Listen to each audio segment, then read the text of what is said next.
Ek is Nicky. En ek is Pixie. En welkom by ons Koninkryk Avonture. Pixie, ek het 'n baie belangrike vraag vandag vir jou. Dit klink belangrik, Snippie. Wat is hierdie belangrike vraag van jou? Pixie, het jy al ooit gewonder oor wie is jy? Ja, ek is Pixie. Ha. Ek weet jy is Pixie, maar wie is jy regtig egtig? Okay, laat ek 'n bietjie dink.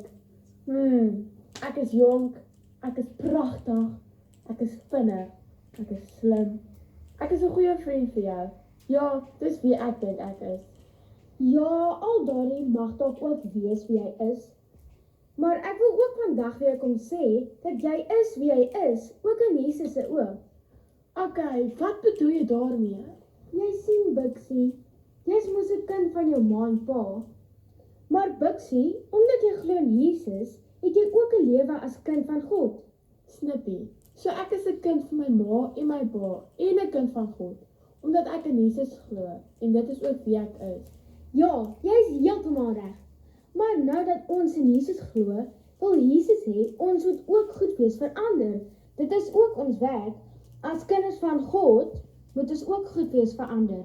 Okay, ek hou daarvan om goed te wees vir ander. Ek hou daarvan om mooi te praat met jou en ons ander vriende. Ek help ook vir jou en ons ander vriende waar ek kan. Ek gee graag my koekies weg vir my vriende. Ek help my maats altyd met hulle inkoopprentjies. Dis so mooi, Pixie. Ja, in die Bybel lees ons in Matteus 16 vers 24 tot 28 van: ons moet Jesus volg deur te doen wat Jesus doen. Daarom moet ons vir God en ander leef deur ander te help. Dankie vir hierdie Bybelgedeelte.